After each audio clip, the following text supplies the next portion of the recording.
Section 29 of the Arabian Nights Entertainments, Volume 1. The Arabian Nights Entertainments, Volume 1, by Anonymous, translated by Dr. Jonathan Scott. Section 29. The Story of Nur ad-Din Ali and Budir ad-Din Husun.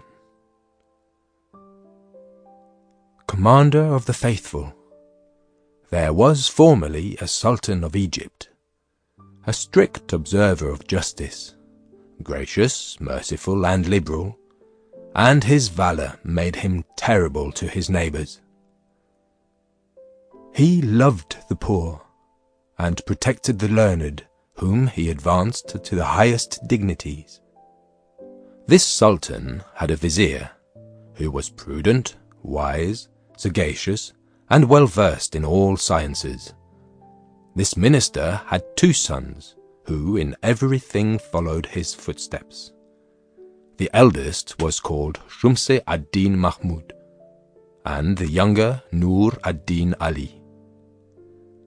The latter was endowed with all the good qualities that man could possess. The vizier, their father, being dead, the Sultan caused them both to put on the robes of a vizier. "I am as sorry," said he, "as you are for the loss of your father, and because I know you live together and love one another cordially, I will bestow his dignity upon you conjointly. Go and imitate your father's conduct." The 2 new viziers humbly thanked the Sultan, and retired to make due preparation for their father's interment. They did not go abroad for a month, after which they repaired to court, and attended their duties. When the Sultan hunted, one of the brothers accompanied him, and this honour they had by turns. One evening, as they were conversing together after a cheerful meal, the next day being the elder brother's turn to hunt with the Sultan, he said to his younger brother, "Since neither of us is yet married, and we live so affectionately together, let us both wed the same day, sisters out of some family that may suit our quality. What do you think of this plan?" "Brother," answered the other vizier, "there cannot be a better thought. For my part, I will agree to anything you approve." "But this is not all," said the elder. "My fancy carries me farther. Suppose both our wives should conceive the first night of our marriage, and should happen to be brought to bed on one day, yours of a son and mine of a daughter. We will give them to each other in marriage." "Nay," said Nur ad-Din aloud, "I must acknowledge that this prospect is admirable. Such a marriage will perfect our union, and I willingly consent to it. But then, brother," said he farther, "if this marriage should happen, would you expect that my son should settle a jointure on your daughter?" "There is no difficulty in that," replied the other, "for I am persuaded that, besides the usual articles of the marriage contract, you will not fail to promise in his name at least 3,000 sequins, 3 landed estates, and 3 slaves." "No," said the younger, "I will not consent to that. Are we not brethren and equal in title and dignity? Do not you and I know what is just? The male being nobler than the female, it is your part to give a large dowry with your daughter. By what I perceive, you are a man that would have your business done at another's charge." Although Nur ad-Din spoke these words in jest, his brother, being of a hasty temper, was offended, and falling into a passion, said, "A mischief upon your son, since you prefer him before my daughter. I wonder you had so much confidence as to believe him worthy of her. You must needs have lost your judgment to think you are my equal, and say we are colleagues. I would have you to know that since you are so vain, I would not marry my daughter to your son, though you would give him more than you are worth. This pleasant quarrel between two brothers about the marriage of their children before they were born went so far that Shumse ad-Din concluded by threatening, "Were I not tomorrow," said he, "to attend the Sultan, I would treat you as you deserve. But at my return, I will make you sensible that it does not become a younger brother to speak so insolently to his elder as you have done to me." Upon this, he retired to his apartment in anger. Shumse ad-Din, rising early next morning, attended the Sultan, who went to hunt near the pyramids.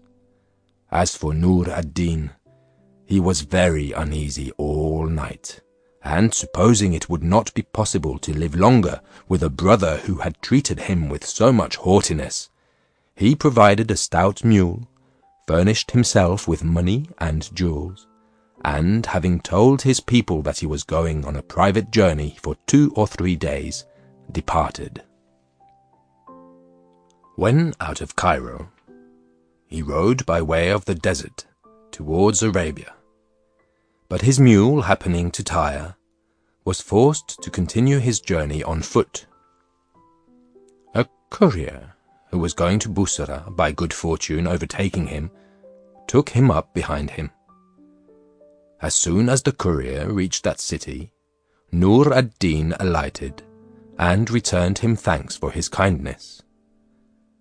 As he went about to seek for a lodging, he saw a person of quality with a numerous retinue, to whom all the people showed the greatest respect, and stood still till he had passed.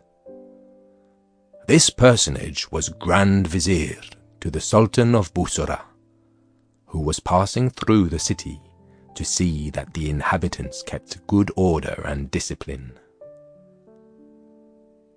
This minister, casting his eyes by chance on Nur ad-Din Ali, perceiving something extraordinary in his aspect, looked very attentively upon him, and, as he saw him in a traveller's habit, stopped his train, asked him who he was, and from whence he came. "Sir," said Nur ad-Din, "I am an Egyptian, born at Cairo, and have left my country because of the unkindness of a near relation, resolved to travel through the world, and rather to die than return home." The Grand Vizier, who was a good-natured man, after hearing these words, said to him, "Son, beware. Do not pursue your design. You are not sensible of the hardships you must endure. Follow me. I may perhaps make you forget the misfortunes which have forced you to leave your own country." Nur ad-Din followed the Grand Vizier, who soon discovered his good qualities, and conceived for him so great an affection, that one day he said to him in private, "My son, I am, as you see, so far gone in years, that it is not probable I shall live much longer. Heaven has bestowed on me only one daughter, who is as beautiful as you are handsome, and now fit for marriage. Several nobles of the highest rank at this court have sought her for their sons, but I would not grant their request. I have an affection for you, and think you so worthy to be received into my family, that, preferring you before all those who have demanded her, I am ready to accept you for my son-in-law. If you like the proposal, I will acquaint the Sultan my master that I have adopted you by this marriage, and entreat him to grant you the reversion of my dignity of Grand Vizier in the kingdom of Bussorah. In the meantime, nothing being more requisite for me than ease in my old age, I will not only put you in possession of great part of my estate, but leave the administration of public affairs to your management." When the Grand Vizier had concluded this kind and generous proposal, Nur ad-Din fell at his feet, and expressing himself in terms that demonstrated his joy and gratitude, assured him that he was at his command in every way. Upon this, the Vizier sent for his chief domestics, ordered them to adorn the great hall of his palace, and prepare a splendid feast. He afterwards sent to invite the nobility of the court and city, to honour him with their company, and when they were all met, Nur ad-Din having made known his quality, he said to the noblemen present, for he thought it proper to speak thus on purpose, to satisfy those to whom he had refused his alliance, "I am now, my lords, to discover a circumstance which hitherto I have kept a secret. I have a brother who is Grand Vizier to the Sultan of Egypt. This brother has but one son, whom he would not marry in the court of Egypt, but sent him hither to wed my daughter, in order that both branches of our family may be united. His son, whom I knew to be my nephew as soon as I saw him, is the young man I now present to you as my son-in-law. I hope you will do me the honour to be present at his wedding, which I am resolved to celebrate this day." The nobleman, who could not be offended at his preferring his nephew to the great matches that had been proposed, allowed that he had very good reason for his choice, were willing to be witnesses to the ceremony, and wished that God might prolong his days to enjoy the satisfaction of the happy match. The lords met at the Vizier of Bussorah's palace, having testified their satisfaction at the marriage of his daughter with Nur ad-Din Ali, sat down to a magnificent repast, after which notaries came in with the marriage contract, and the chief lords signed it. And when the company had departed, the Grand Vizier ordered his servants to have everything in readiness for Nur ad-Din Ali to bathe. He had fine new linen, and rich vestments provided for him in the greatest profusion. Having bathed and dressed, he was perfumed with the most odoriferous essences, and went to compliment the Vizier, his father-in-law, who was exceedingly pleased with his noble demeanour. Having made him sit down, "My son," said he, "you have declared to me who you are, and the office you held at the court of Egypt. You have also told me of a difference betwixt you and your brother, which occasioned you to leave your country. I desire you to make me your entire confidant, and to acquaint me with the cause of your quarrel, for now you have no reason either to doubt my affection, or to conceal anything from me." Nur ad-Din informed him of every circumstance of the quarrel, at which the Vizier burst out into a fit of laughter, and said, "This is one of the strangest occurrences I ever heard. Is it possible, my son, that your quarrel should rise so high about an imaginary marriage? I am sorry you fell out with your elder brother upon such a frivolous matter. But he was also wrong in being angry at what you only spoke in jest, and I ought to thank heaven for that difference which has procured me such a son-in-law. But," continued the Vizier, "it is late and time for you to retire. Go to your bride, my son, she expects you. Tomorrow I will present you to the Sultan, and hope he will receive you in such a manner as shall satisfy us both." Nur ad-Din Ali took leave of his father-in-law and retired to his bridal apartment. It is remarkable that Shumse ad-Din Mahmud happened also to marry at Cairo the very same day that this marriage was solemnized at Bussorah, the particulars of which are as follow. After Nur ad-Din Ali left Cairo with an intention never to return, his elder brother, who was hunting with the Sultan of Egypt, was absent for a month. For the Sultan, being fond of the chase, continued it often for so long a period. At his return, Shumse ad-Din was much surprised when he understood that under pretence of taking a short journey, his brother departed from Cairo on a mule the same day as the Sultan, and had never appeared since. It vexed him so much the more, because he did not doubt but the harsh words he had used had occasioned his flight. He sent a messenger in search of him, who went to Damascus and as far as Aleppo, but Nur ad-Din was then at Bussorah. When the courier returned and brought no news of him, Shumse ad-Din intended to make further inquiry after him in other parts, but in the meantime matched with the daughter of one of the greatest lords in Cairo, upon the same day in which his brother married the daughter of the Grand Vizier of Bussorah. At the end of 9 months, the wife of Shumse ad-Din was brought to bed of a daughter at Cairo, and on the same day the lady of Nur ad-Din was delivered of a son at Bussorah, who was called Budir ad-Din Husun.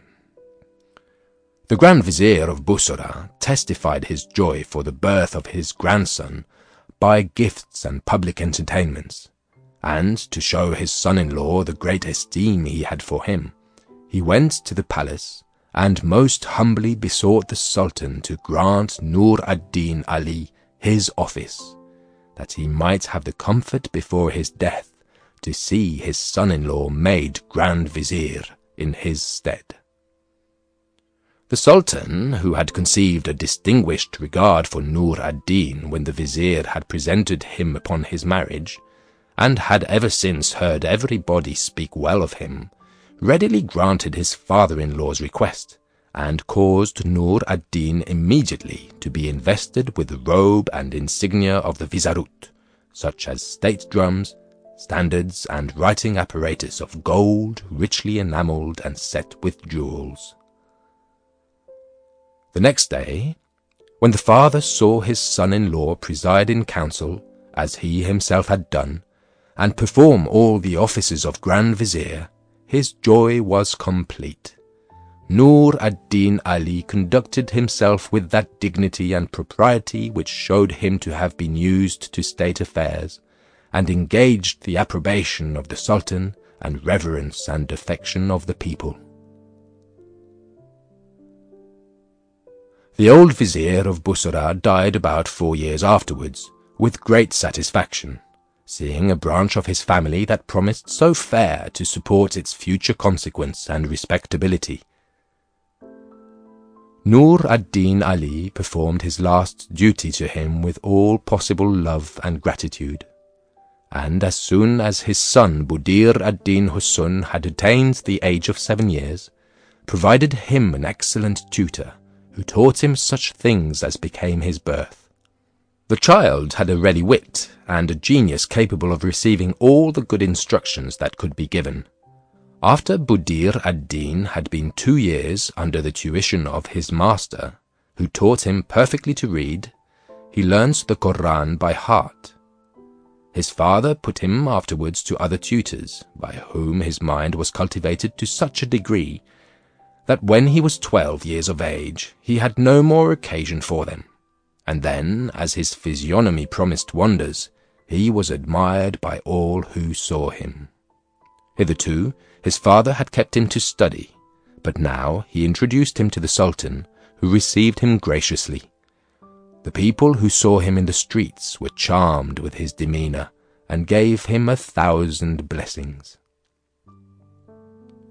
His father, proposing to render him capable of supplying his place, accustomed him to business of the greatest moment, on purpose to qualify him betimes. In short, he omitted nothing to advance a son he loved so well. But as he began to enjoy the fruits of his labour, he was suddenly seized by a violent fit of sickness, and finding himself past recovery, disposed himself to die a good Mussulman. In that last and precious moment, he forgot not his son, but called for him and said, "My son, you see, this world is transitory. There is nothing durable but in that to which I shall speedily go. You must therefore from henceforth begin to fit yourself for this change, as I have done. You must prepare for it without murmuring, so as to have no trouble of conscience for not having acted the part of a really honest man. As for your religion, you are sufficiently instructed in it, by what you have learned from your tutors and your own study, and as to what belongs to an upright man, I shall give you some instructions, of which I hope you will make good use, as it is a necessary thing to know oneself, and you cannot come to that knowledge without you first understand who I am. I shall now inform you.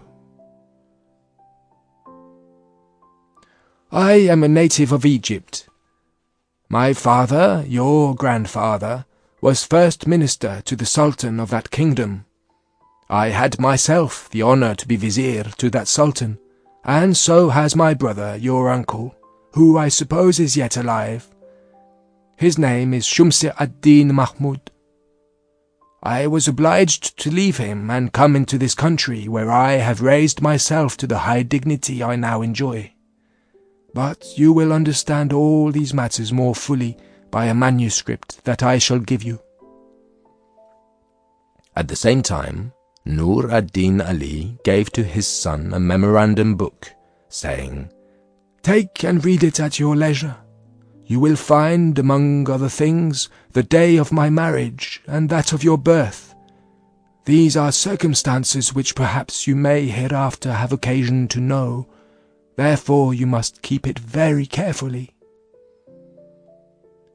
Buddir ad-Din Husun, being sincerely afflicted to see his father in this condition, and sensibly touched with his discourse, could not but weep when he received the memorandum book, and promised at the same time never to part with it. That very moment Nur ad-Din fainted, so that it was thought he would have expired. But he came to himself again, and spoke as follows.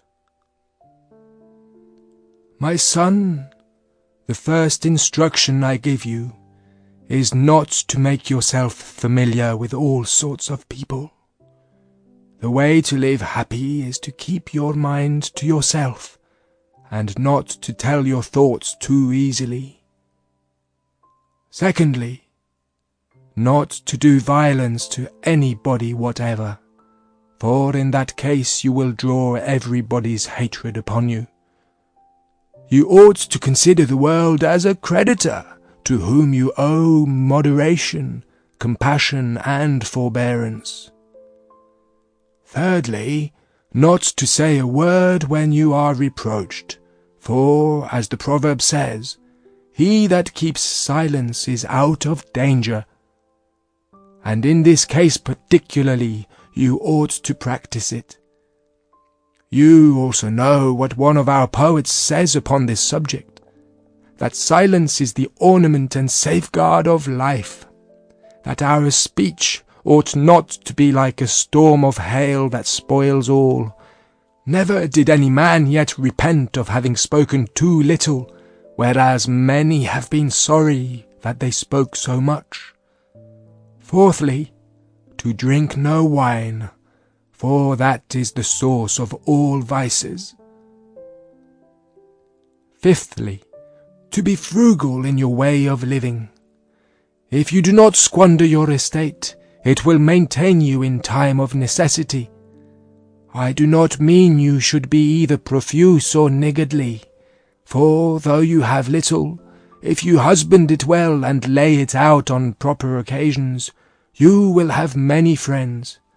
But if on the contrary you have great riches and make but a bad use of them, all the world will forsake you and leave you to yourself.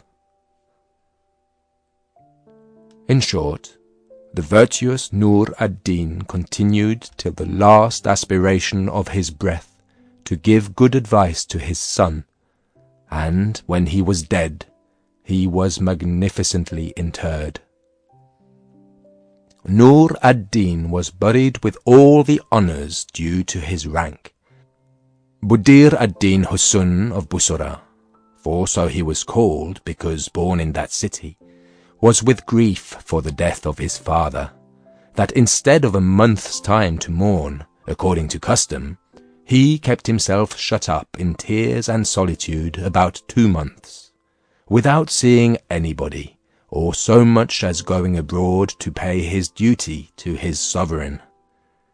The Sultan, being displeased at his neglect, and looking upon it as a slight, suffered his passion to prevail, and in his anger called for the new Grand Vizier, for he had created another on the death of Nur ad-Din, commanded him to go to the house of the deceased, and seize upon it with all his other houses, lands, and effects, without leaving anything for Buddir ad-Din Husun, and to confine his person. The new Grand Vizier, accompanied by his officers, went immediately to execute his commission. But one of Buddir ad-Din Husun's slaves, happening accidentally to come into the crowd, no sooner understood the vizier's errand that he ran before to give his master warning. He found him sitting in the vestibule of his house, as melancholy as if his father had been but newly dead. He fell down at his feet out of breath, and after he had kissed the hem of his garment, cried out, "My lord, save yourself immediately!" The unfortunate youth, lifting up his head, exclaimed, "What news dost thou bring?" "My lord," said he, "there is no time to be lost. The Sultan is incensed against you, has sent to confiscate your estates and to seize your person." The words of this faithful and affectionate slave occasioned Buddir ad-Din Husun great alarm. "May not I have so much time," said he, "as to take some money and jewels along with me?" "No, sir," replied the slave. "The Grand Vizier will be here this moment. Be gone immediately. Save yourself."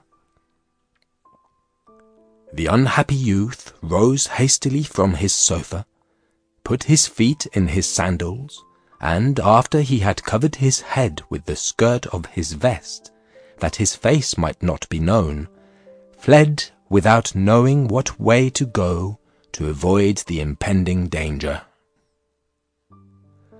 He ran without stopping till he came to the public burying ground, and as it was growing dark, resolved to pass that night in his father's tomb. It was a large edifice covered by a dome, which Nur ad-Din Ali, as is common with the Mussulmans, had erected for his sepulture. On the way, Buddir ad-Din met a Jew, who was a banker and merchant, and was returning from a place where his affairs had called him to the city. The Jew, knowing Buddir ad-Din, stopped and saluted him very courteously. Isaac the Jew, after he had paid his respects to Buddir ad-Din Husun by kissing his hand, said, "My lord, dare I be so bold as to ask whither you are going at this time of night, alone and so much troubled? Has anything disquieted you?" "Yes," said Buddir ad-Din. "A while ago I was asleep, and my father appeared to me in a dream, looking very fiercely upon me, as if much displeased. I started out of my sleep in alarm and came out immediately to go and pray upon his tomb." "My lord," said the Jew, who did not know the true reason why Buddir ad-Din had left the town, "your father of happy memory, and my good lord, had store of merchandise in several vessels which are yet at sea and belong to you. I beg the favour of you to grant me the refusal of them before any other merchant. I am able to pay down ready money for all the goods that are in your ships.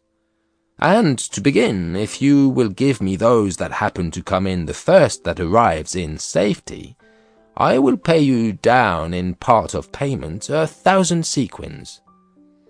And, drawing out a bag from under his vest, he showed it him sealed up with one seal.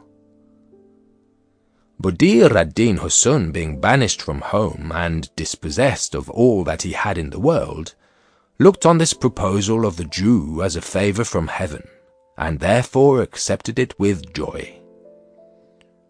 "My lord," said the Jew, "then you sell me for 1,000 sequins the lading of the first of your ships that shall arrive in port?" "Yes," answered Buddir ad-Din, "I sell it to you for 1,000 sequins. It is done." Upon this the Jew delivered him the bag of 1,000 sequins, and offered to count them, but Buddir ad-Din said he would trust his word. "Since it is so, my lord," said he, "be pleased to favour me with a small note of the bargain we have made."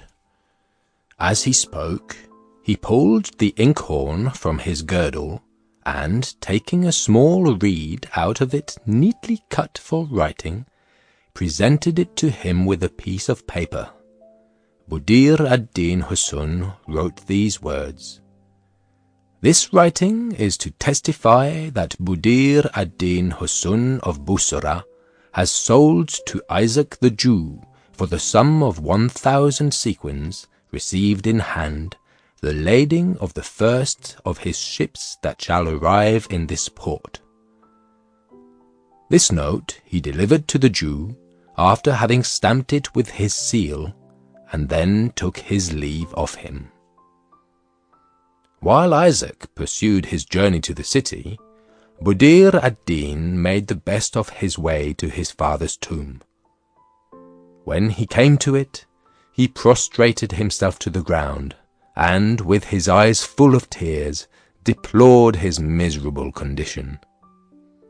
"Alas," said he, "unfortunate Buddir ad-Din, what will become of thee?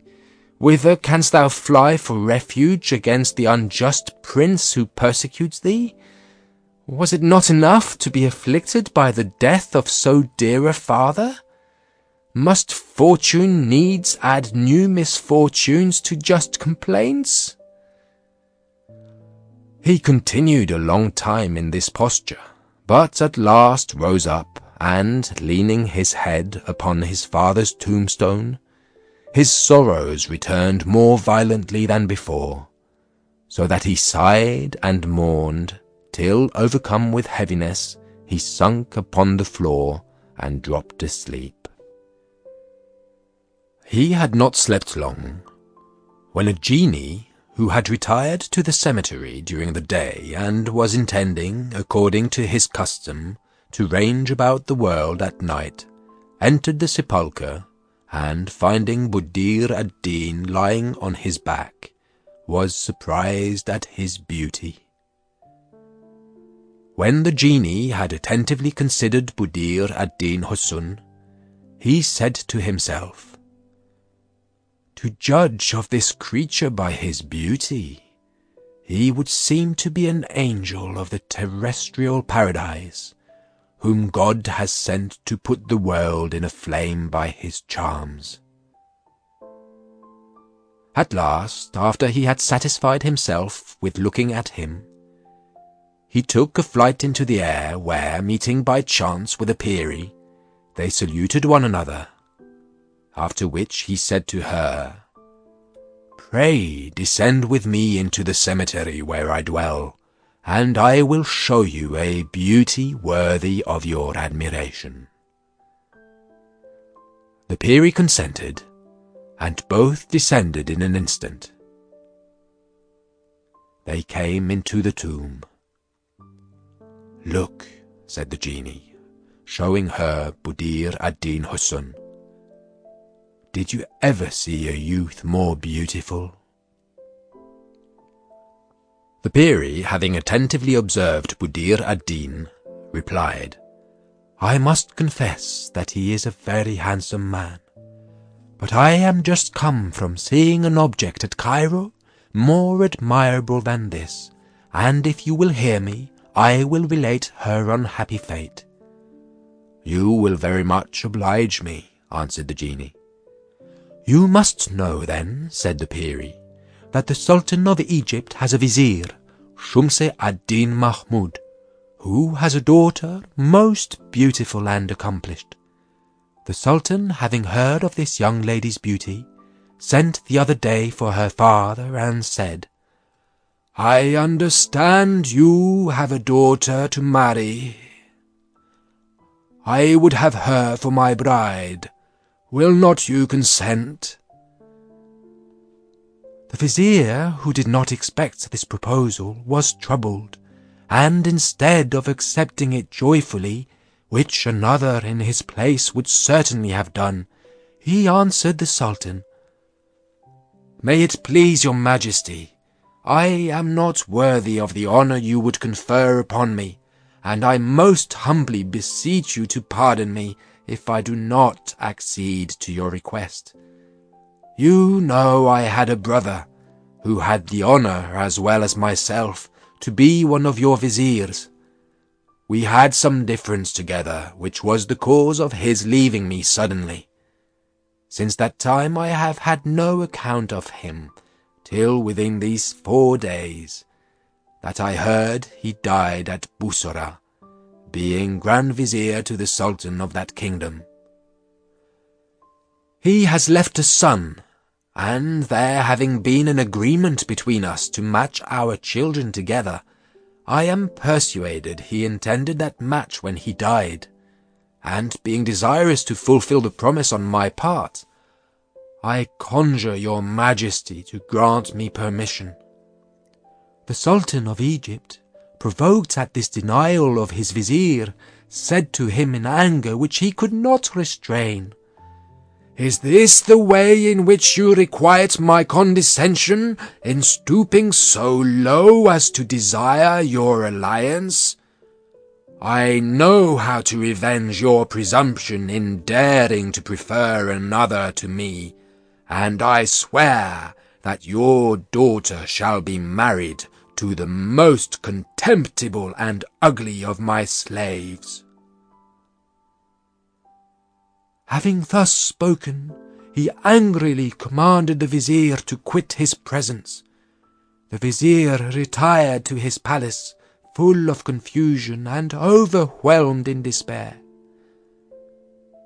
This very day, the Sultan sent for one of his grooms, who is humpbacked, big-bellied, crook-legged, and as ugly as a hobgoblin, and after having commanded the vizier to marry his daughter to this ghastly slave, he caused the contract to be made and signed by witnesses in his own presence.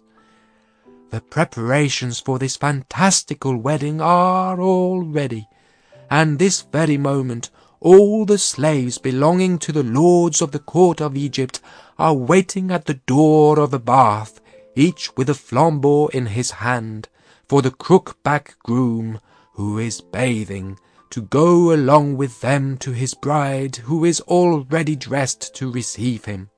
And when I departed from Cairo, the ladies met for that purpose were going to conduct her in her nuptial attire to the hall where she is to receive her hump-backed bridegroom, and is this minute expecting him. I have seen her, and do assure you that no person can behold her without admiration." When the Peri left off speaking, the genie said to her, "Whatever you think or say, I cannot be persuaded that the girl's beauty exceeds that of this young man." "I will not dispute it with you," answered the Peri, "for I must confess he deserves to be married to that charming creature whom they design for humpback. And I think it were a deed worthy of us to obstruct the Sultan of Egypt's injustice, and put this young gentleman in the room of the slave." "You are in the right," answered the genie. "I am extremely obliged to you for so good a thought. Let us deceive him. I consent to your revenge upon the Sultan of Egypt. Let us comfort a distressed father, and make his daughter as happy as she thinks herself miserable. I will do my utmost endeavours to make this project succeed, and I am persuaded you will not be backward. I will be at the pains to carry him to Cairo before he awakes, and afterwards leave it to your care to carry him elsewhere when we have accomplished our design." The Peri and the genie, having thus concerted what they had to do, the genie lifted up Buddir ad-Din Husun gently, and with an inconceivable swiftness conveyed him through the air, and set him down at the door of a building next to the bath, whence humpback was to come with a train of slaves that waited for him. Buddir ad-Din awoke, and was naturally alarmed at finding himself in the middle of a city he knew not.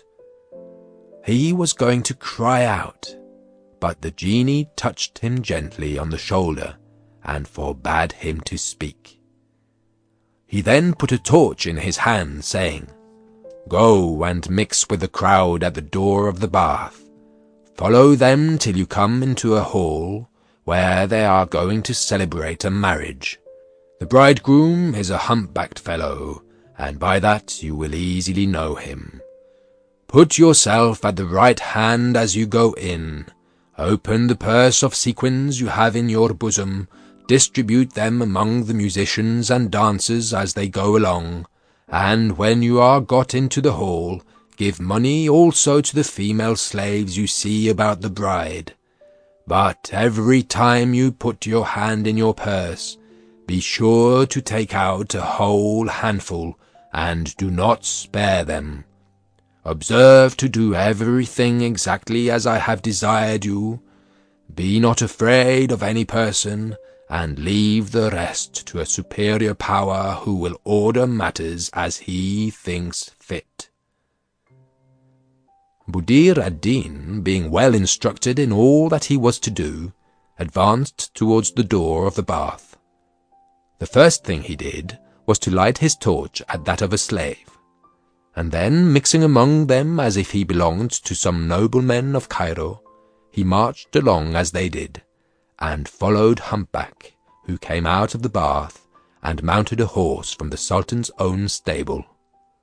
Buddir ad-Din, coming near to the musicians, and men and women dancers, who went just before the bridegroom, pulled out time after time whole handfuls of sequins, which he distributed among them, and as he thus gave his money with an unparalleled grace and engaging mien, all who received it fixed their eyes upon him, and after they had a full view of his face, they found him so handsome that they could not withdraw their attention.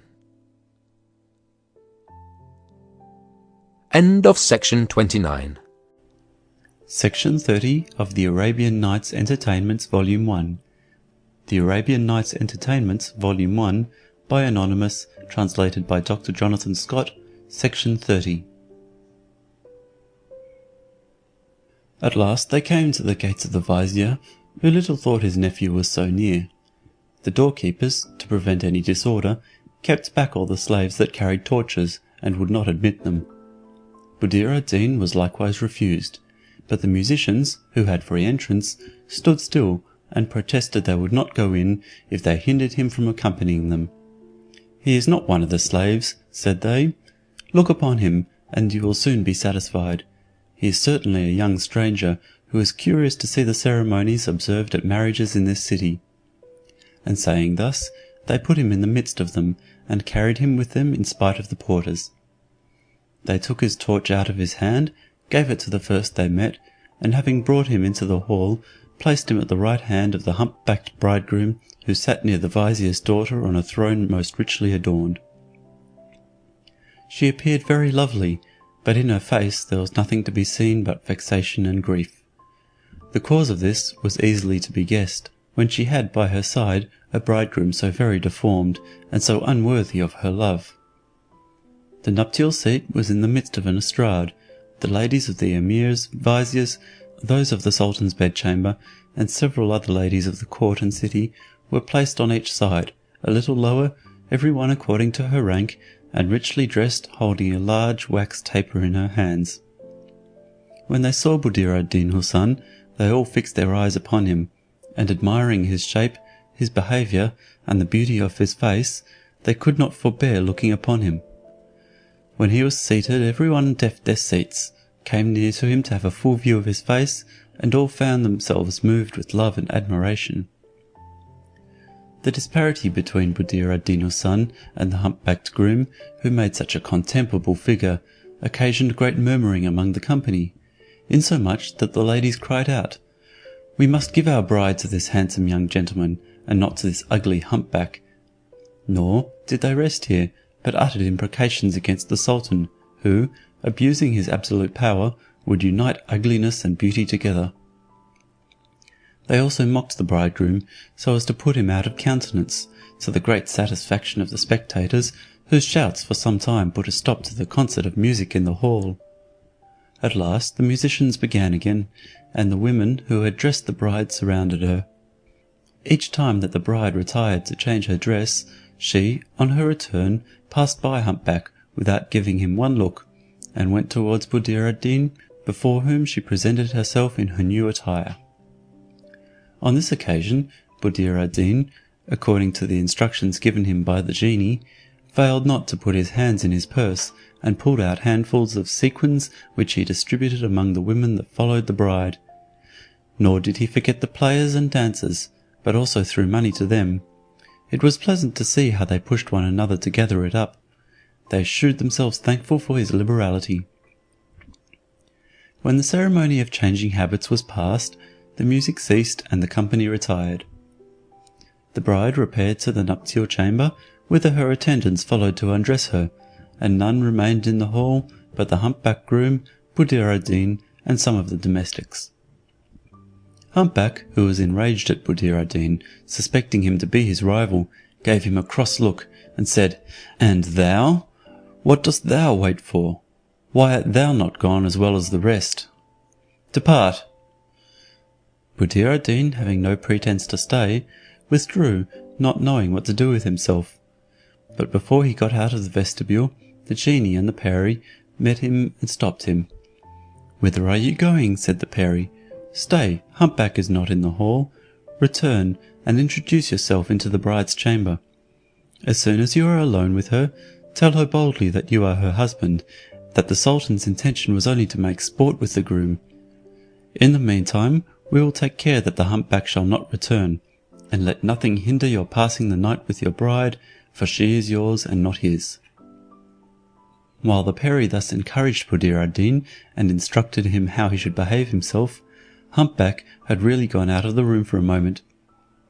The genie went to him in the shape of a monstrous cat, mewing at a most fearful rate. Humpback called to the cat. He clapped his hands to drive her away, but instead of retreating, she stood upon her hinder feet, staring with eyes like fire, looking fiercely at him, mewing louder than she did at first, and increasing in size until she was large as an ass. At this sight, humpback would have cried out for help, but his fear was so great that he stood gaping and could not utter one word. That he might have no time to recover, the genie changed himself immediately into a large buffalo, and in this stripe called to him with a voice that redoubled his fear, "Thou, humpbacked villain, At these words the affrighted groom cast himself upon the ground, and covering his face with his vest, that he might not see this dreadful beast, "Sovereign Prince of Buffaloes," said he, "what is it you want of me?" "Woe be to thee," replied the genie. "Hast thou the presumption to venture to marry my mistress?" "O my lord," said humpback, "I pray you to pardon me. If I am guilty, it is through ignorance. I did not know that this lady had a buffalo to her sweetheart. Command me in anything you please. I give you my oath that I am ready to obey you." "By death," replied the genie, "if thou goest out from hence, or speakest a word till the sun rises, I will crush thy head to pieces. I warn thee to obey, for if thou hast the impudence to return, it shall cost thee thy life." When the genie had done speaking, he transformed himself into the shape of a man, took humpback by the legs, and after having set him against the wall with his head downwards, "If thou stir," said he, "before the sun rise, as I have told thee already, I will take thee by the heels again, and dash thy head in 1,000 pieces against the wall." To return to Buddir ad-Deen. Prompted by the genie and the presence of the peri, he returned to the hall, from whence he slipped into the bride chamber, where he sat down, expecting the success of his adventure. After a while the bride arrived, conducted by an old matron, who came no farther than the door, without looking in to see whether it were humpback or another that was there, and then retired. The beautiful bride was agreeably surprised to find, instead of humpback, a handsome youth, who gracefully addressed her. "What, my dear friend," said she, "by your being here at this time of night, you must be my husband's comrade." "No, madam," said Buddir ad-Deen, "I am of another quality than that ugly humpback." "But," said she, "you do not consider that you speak degradingly of my husband." "He your husband?" replied he. "Can you retain those thoughts so long? Be convinced of your mistake, for so much beauty must never be sacrificed to the most contemptible of mankind. It is I that am the happy mortal for whom it is reserved. The Sultan had a mind to make himself merry, by putting this trick upon the vizier your father, but he chose me to be your real husband.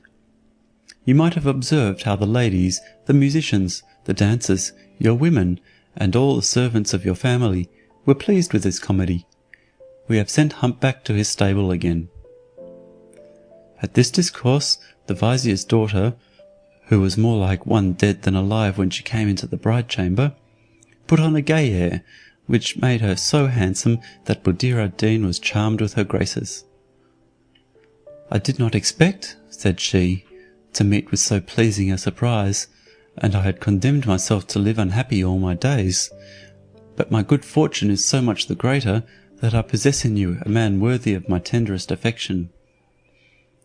Buddir ad-Deen, overjoyed to see himself possessor of so many charms, retired with his bride, and laid his vesture aside, with the bag that he had from the Jew, which, notwithstanding all the money he had dispersed, was still full. Towards morning, while the two lovers were asleep, the genie, who had met again with the peri, said, "It is time to finish off what we have so successfully carried on. Let us not be overtaken by daylight, which will soon appear. Go you and bring off the young man again without awaking him." The peri went into the bedchamber, where the two lovers were fast asleep, took up Buddir ad-Deen in his undervest and drawers, and in company with the genie, with wonderful swiftness, fled away with him to the gates of Damascus in Syria, where they arrived just at the time when the officers of the mosques, appointed for that end, were calling the people to prayers at break of day. The peri laid Buddir ad-Deen softly on the ground, close by the gate, and departed with the genie. The gate of the city being opened, and many people assembled, they were surprised to see a youth lying in his shirt and drawers upon the ground. One said, "He has been hard put to it to get away from his mistress, that he could not get time to put on his clothes." "Look," said another, "how people expose themselves. Sure enough, he has spent most part of the night in drinking with his friends, till he has got drunk, and then perhaps, having occasion to go out, instead of returning, is come this length, and not having his senses about him, was overtaken with sleep." Others were of another opinion, but nobody could guess what had been the real occasion of his coming thither. A small puff of wind happened to blow at this time, uncovered his breast, which was whiter than snow. Every one being struck with admiration at the fineness of his complexion, they spoke so loud that they awakened him. His surprise was as great as theirs when he found himself at the gate of a city where he had never been before, and encompassed by a crowd of people gazing at him. "Inform me," said he, "for God's sake, where I am, and what you would have." One of the crowd spoke to him, saying, "Young man, the gates of the city were just now opened, and as we came out we found you lying here in this condition. Have you lain here all night? And do not you know that you are at one of the gates of Damascus?" "At one of the gates of Damascus?" answered Buddir ad-Deen. "Surely you mock me. When I lay down to sleep last night I was at Cairo." When he had said this, some of the people, moved with compassion for him, exclaimed, "It is a pity that such a handsome young man should have lost his senses," and so went away. "My son," said an old man to him, "you know not what you say.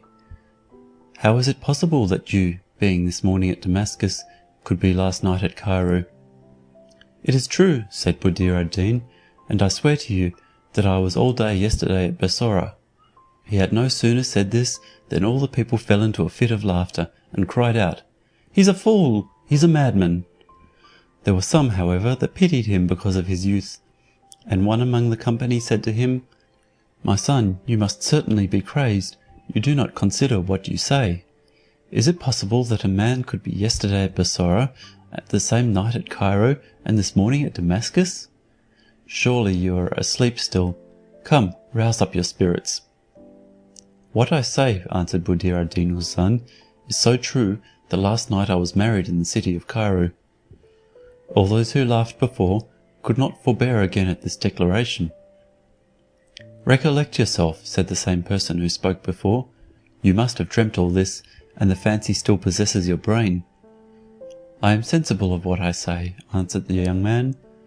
"Pray, can you tell me how it was possible for me to go in a dream to Cairo, where I am very certain I was in person, where my bride was 7 times brought before me, each time dressed in a different habit, and where I saw an ugly humpbacked fellow to whom they intended to give her? Besides, I want to know what is become of my vest, my turban, and the bag of sequins I had at Cairo." Though he assured them that all these things were matters of fact, yet they could not forbear to laugh at him, which put him in such confusion that he knew not what to think of all these adventures. After Buddir ad-Deen Houssun had confidently affirmed all that he said to be true, he rose up to go into the town, and every one who followed him called out, "A madman! A fool!" Upon this, some looked out at their windows, some came to their doors, and others joined with those that were about him, calling out as they did, "A madman!" but not knowing for what. In this perplexity, the affrighted young man happened to come before a pastry cook's shop, and went into it to avoid the rabble. This pastry cook had formerly been captain to a troop of Arabian robbers, who plundered the caravans, and though he was become a citizen of Damascus, where he behaved himself to everyone's satisfaction, yet he was dreaded by all who knew him, wherefore, as soon as he came out to the rabble who followed Buddir ad-Deen, they dispersed. The pastry cook asked him who he was, and what brought him thither. Buddir ad-Deen told him all, not concealing his birth, nor the death of his father the Grand Vizier. He afterwards gave him an account of why he had left Bassorah. How, after he had fallen asleep the night following upon his father's tomb, he found himself when he awoke at Cairo, where he had married a lady, and at last, in what amazement he was, when he found himself at Damascus, without being able to penetrate into all those wonderful adventures. "Your history is one of the most surprising," said the pastry cook, "but if you will follow my advice, you will let no man know these matters you have revealed to me, but patiently wait till heaven thinks fit to put an end to your misfortunes. You shall be welcome to stay with me till then, and as I have no children, I will own you for my son, if you consent. After you are so adopted, you may freely walk the city without being exposed any more to the insults of the rabble." Though this adoption was below the son of a Grand Vizier, Buddir ad-Deen was glad to accept of the pastry cook's proposal, judging it the best thing he could do, considering his circumstances. The cook clothed him, called for witnesses, and went before a notary, where he acknowledged him for his son. After this, Buddir ad-Deen lived with him under the name of Hassan, and learned the pastry trade. While this passed at Damascus, the daughter of Shums ad-Din awoke, and finding Buddir ad-Deen had gone, supposed he had risen softly for fear of disturbing her, but would soon return. As she was in expectation of him, her father the vizier, who was vexed at the affront put upon him by the Sultan, came and knocked at her chamber door to bewail her sad destiny. He called her by her name, and she, knowing him by his voice, immediately got up and opened the door. She kissed his hand, and received him with so much pleasure in her countenance that she surprised the vizier, who expected to find her drowned in tears, and as much aggrieved as himself. "Unhappy wretch," he said in a passion, "do you appear before me thus, after the hideous sacrifice you have just consummated? Can you see me with so much satisfaction?" The new bride, seeing her father angry at her pleasant countenance, said to him, "For God's sake, sir, do not reproach me wrongfully. It is not the humpback fellow whom I abhor more than death. It is not that monster I have married. Everybody laughed him to scorn, and put him so out of countenance that he was forced to run away and hide himself, to make room for a noble youth who is my real husband." "What fable do you tell me?" said Shums ad-Din roughly. "What? Did not Crookback lie with you tonight?" "No, sir," said she. "It was the youth I mentioned, who has large eyes and black eyebrows." At these words the vizier lost all his patience, and exclaimed in anger, "Ah, wicked woman, you will make me distracted." "It is you, father," said she, "that put me out of my senses by your incredulity." "So it is not true," replied the vizier, "that humpback—" "Let us talk no more of humpback," said she. "A curse upon humpback! Father, I assure you once more that I did not bed with him, but with my dear spouse, whom I believe is not far off." Shums ad-Din went out to seek him, but instead of seeing Buddir ad-Deen, was surprised to find humpback with his head on the ground and his heels uppermost, as the genie had set him against the wall. "What is the meaning of this?" said he. "Who placed you thus?" Crookback, knowing it to be the vizier, answered, "Alas, alas! It is you then that would marry me to the mistress of a genie in the form of a buffalo." Shums ad-Din Mabumud, when he heard humpback speak thus, thought he was raving, bade him to move and stand upon his legs. "I will take care how I stir," said humpback, "unless the sun be risen. Know, sir, that when I came last night to your palace, suddenly a black cat appeared to me, and in an instant grew as big as a buffalo. I have not forgotten what he enjoined me, therefore you may depart and leave me here." The vizier, instead of going away, took him by the heels and made him stand up, when humpback ran off without looking behind him, and coming to the palace presented himself to the Sultan, who laughed heartily when he informed how the genie had served him. Shums ad-Din returned to his daughter's chamber, more astonished than before. "My abused daughter," said he, "can you give me no farther light in this miraculous affair?" "Sir," replied she, "I can give you no other account than I have done already. Here are my husband's clothes, which he put off last night. Perhaps you might find something among them that may solve your doubt." She then shewed him Buddir ad-Deen's turban, which he examined narrowly on all sides, saying, "I should take this to be a vizier's turban, if it were not made after the Bassorah fashion." But perceiving something to be sewn between the stuff and the lining, he called for scissors, and having unripped it, found the paper which Nur ad-Din Ali had given to his son upon his deathbed, and which Buddir ad-Din Houssan had sewn into his turban for security. Shums ad-Din, having opened the paper, knew his brother's hand, and found this superscription: "For my son Buddir ad-Din Houssan." Before he could make any reflections upon it, his daughter delivered him the bag that lay under the garments, which he likewise opened, and found it full of sequins, for, notwithstanding all the liberality of Buddir ad-Din, it was still kept full by the genie and the peri. He read the following words upon a note in the bag: 1,000 sequins belonging to Isaac the Jew. And these lines underneath, which the Jew had written, delivered to my lord Buddir ad-Din Houssan for the cargo of the first of those ships that formerly belonged to the noble vizier his father of blessed memory, sold to me upon its arrival in this place. He had scarcely read these words when he groaned heavily and fainted away. The vizier, Shums ad-Din, being recovered from his fit by the aid of his daughter and the women she called to her assistance, "Daughter," said he, "do not alarm yourself at this accident, occasioned by what is scarcely credible. Your bridegroom is your cousin, the son of my beloved and deceased brother. The 1,000 sequins in the bag reminds me of a quarrel I had with him, and is without the dowry he gives you. God be praised for all things, and particularly for this miraculous adventure, which demonstrates his almighty power."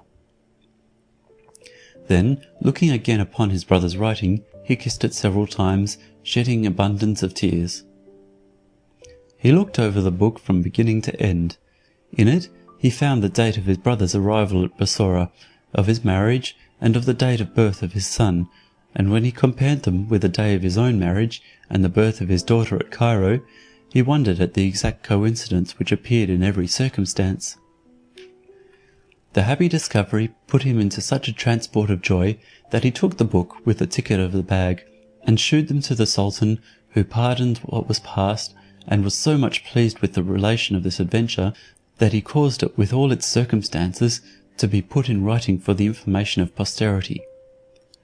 Meanwhile the vizier, Shums ad-Din, could not comprehend the reason why his nephew did not appear. He expected him every moment, and was impatient to receive him to his arms. After he had waited 7 days in vain, he searched through all Cairo, but could procure no intelligence of him, which threw him into great perplexity. "This is the strangest occurrence," said he, "that ever happened." In order to certify it, he thought fit to draw up in writing, with his own hands, an account of the manner in which the bedchamber was furnished, with the other circumstances. He likewise made the turban, the bag, and the rest of Buddir ad-Din's raiment into a bundle, and locked them up. After some days were past, the vizier's daughter perceived herself pregnant, and after 9 months was brought to bed of a son. A nurse was provided for the child, besides other women and slaves to wait upon him, and his grandfather called him Agib. When young Agib had attained the age of 7, the vizier, instead of teaching him to read at home, put him to school with a master who was in great esteem, and 2 slaves were ordered to wait upon him. Agib used to play with his schoolfellows, and as they were all inferior to him in rank, they shewed him great respect, according to the example of their master, who many times would pass by faults in him that he would correct in his other pupils. This indulgence spoiled Agib. He became proud and insolent, and would have his playfellows bear all from him, and would submit to nothing from them, but be master everywhere, and if any took the liberty to thwart him, he would call them 1,000 names, and many times beat them.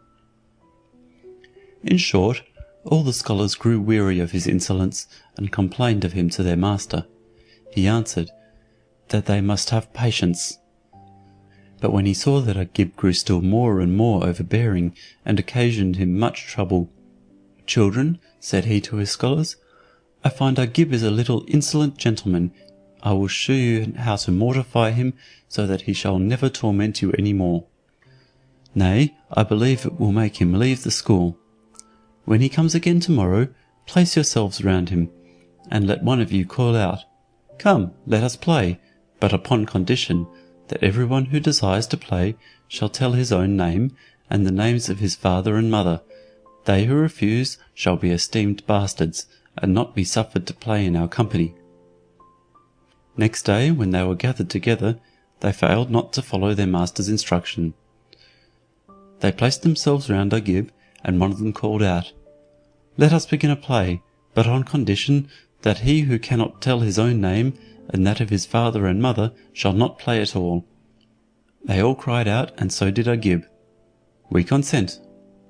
Then he that spoke first asked every one the question, and all fulfilled the condition except Agib, who answered, "My name is Agib, my mother is called the Lady of Beauty, and my father Shams ad-Din Mahmud, vizier to the Sultan." At these words, all the children cried out, "Agib, what do you say? That is not the name of your father, but your grandfather." "A curse on you," said he in a passion. "What? Dare you say that the vizier is not my father?" "No, no," cried they with great laughter, "he is your grandfather, and you shall not play with us. Nay, we will take care how we come into your company." Having spoken thus, they all left him, scoffing him, and laughing among themselves, which mortified Agib so much that he wept. The schoolmaster, who was near, and heard all that passed, came up, and speaking to Agib, said, "Agib, do not you know that the vizier is not your father, but your grandfather, and the father of your mother, the Lady of Beauty? We know not the name of your father any more than you do. We only know that the Sultan was going to marry your mother to one of his grooms, a humpback fellow, but a genie lay with her. This is hard upon you, but ought to teach you to treat your schoolfellows with less haughtiness." Agib, being nettled at this, ran hastily out of the school. He went directly sobbing to his mother's chamber, who, being alarmed to see him thus grieved, asked the reason. He could not answer for tears, so great was his mortification, and it was long ere he could speak plain enough to repeat what had been said to him, and had occasioned his sorrow. When he came to himself, "Mother," said he, "for the love of God, be pleased to tell me who is my father." "My son," she replied, "Shams ad-Din Mahmud, who every day caresses you kindly, is your father." "You do not tell me truth," returned Agib. "He is your father, and none of mine. But whose son am I?" At this question, the Lady of Beauty, calling to mind her wedding night, which had been succeeded by a long widowhood, began to shed tears, repining bitterly at the loss of so handsome a husband as Buddir ad-Din. Whilst the Lady of Beauty and Agib were both weeping, the vizier entered, who demanded the reason of their sorrow. The lady told him the shame Agib had undergone at school, which so much affected the vizier that he joined his tears with theirs, and judging from this that the misfortune which had happened to his daughter was the common discourse of the town, he was mortified to the quick. Being thus afflicted, he went to the Sultan's palace, and falling prostrate at his feet, most humbly entreated permission to make a journey in search of his nephew Buddir ad-Din Houssun, for he could not bear any longer that the people of the city should believe a genie had disgraced his daughter. The Sultan was much concerned at the vizier's affliction, approved his resolution, and gave him leave to travel. He caused a passport also to be written for him, requesting in the strongest terms all kings and princes in whose dominions Buddir ad-Din might sojourn, to grant that the vizier might conduct him to Cairo. Shams ad-Din, not knowing how to express his gratitude to the Sultan, fell down before him a second time, while the floods of tears he shed bore sufficient testimony to his feelings. At last, having wished the Sultan all manner of prosperity, he took his leave and returned to his house, where he disposed everything for his journey, and the preparations were carried on with so much diligence that in 4 days after he left the city, accompanied with his daughter the Lady of Beauty, and his grandson Agib. They travelled 19 days without intermission, but on the 20th, arriving at a pleasant mead, a small distance from the gate of Damascus, they halted, and pitched their tents upon the banks of a river which fertilizes the vicinity, and runs through the town, one of the pleasantest in Syria, once the capital of the caliphs, and celebrated for its elegant buildings, the politeness of its inhabitants, and the abundance of its conveniences. The vizier declared he would stay in that pleasant place 2 days, and pursue his journey on the 3rd. In the meantime, he gave his retinue leave to go to Damascus, and almost all of them made use of it, some of them influenced by curiosity to see a city they had heard so much of, and others by the opportunity of vending the Egyptian goods they had brought with them, or buying stuffs and the rarities of the country. The beautiful lady, desiring her son Agib might share in the satisfaction of viewing that celebrated city, ordered the black eunuch, who acted in quality of his governor, to conduct him thither, Agib, in magnificent apparel, went with the eunuch, who had a large cane in his hand. They had no sooner entered the city than Agib, fair and glorious as the day, attracted the eyes of the people. Some got out of their houses to gain a nearer and narrower view of him. Others put their heads out of the windows, and those who passed along the street were not satisfied in stopping to look upon him, but kept pace with him to prolong the pleasure of the agreeable sight. In fine, there was not a person that did not admire him, and bestow 1,000 benedictions on the father and mother that had given being to so fine a child. By chance, the eunuch and he passed by the shop of Buddir ad-Din Houssun, and there the crowd was so great that they were forced to halt. The pastry cook, who had adopted Buddir ad-Din Houssun, had died some years before, and left him his shop and all his property, and he conducted the pastry trade so dexterously that he had gained great reputation in Damascus. Buddir ad-Din, seeing so great a crowd before his door, who were gazing so attentively upon Agib and the black eunuch, stepped out to see them himself. Having cast his eyes upon Agib, Buddir ad-Din found himself moved, he knew not how, nor for what reason. He was not struck like the people with the brilliant beauty of the boy.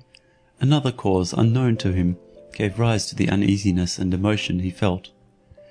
It was the force of blood that wrought in this tender father, who, laying aside his business, made up to Agib, and with an engaging air said to him, "My little lord, who hast won my soul, be so kind as to come into my shop, and eat a bit of such fare as I have, that I may have the pleasure of admiring you at my ease."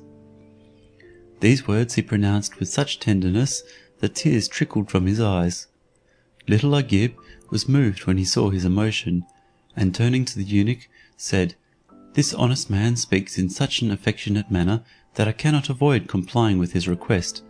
Let us step into his house and taste his pastry." "It would be a fine thing truly," replied the slave, "to see the son of a vizier go into a pastry cook's shop to eat. Do not imagine that I will suffer any such thing." "Alas, my lord," cried Buddir ad-Din, "it is cruelty to trust the conduct of you in the hands of a person who treats you so harshly." Then, applying himself to the eunuch, "My good friend," continued he, "pray do not hinder this young lord from granting me the favour I ask. Do not put such mortification upon me. Rather, do me the honour to walk in along with him, and by so doing, you will let the world know that though the outside is brown like a chestnut, your inside is as white. Do you know," continued he, "that I am master of the secret to make you white instead of being black as you are?" This set the eunuch a-laughing, and then he asked what the secret was. "I will tell you," replied Buddir ad-Din, who repeated some verses in praise of black eunuchs, implying that it was by their ministry that the honour of princes and all great men was secured. The eunuch was so charmed with these verses that, without further hesitation, he suffered Agib to go into the shop, and went in with him himself. Buddir ad-Din Houssun was so overjoyed at having obtained what he had so passionately desired, and, falling again to the work he had discontinued, "I was making," said he, "cream tarts, and you must, with submission, eat of them. I am persuaded you will find them good, for my own mother, who made them incomparably well, taught me, and the people send to buy them of me from all quarters of town." This said, he took a cream tart out of the oven, and after strewing upon it some pomegranate kernels and sugar, set it before Agib, who found it very delicious.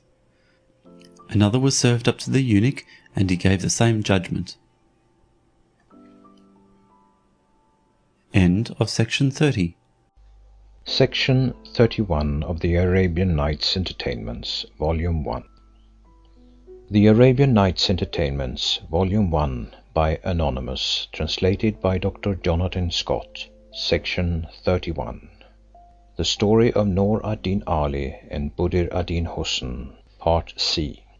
While they were both eating, Buddir ad-Din viewed Agib very attentively, and after looking upon him again and again, it came into his mind that possibly he might have such a son by his charming wife, from whom he had been so soon and so cruelly separated, and the very thought drew tears from his eyes.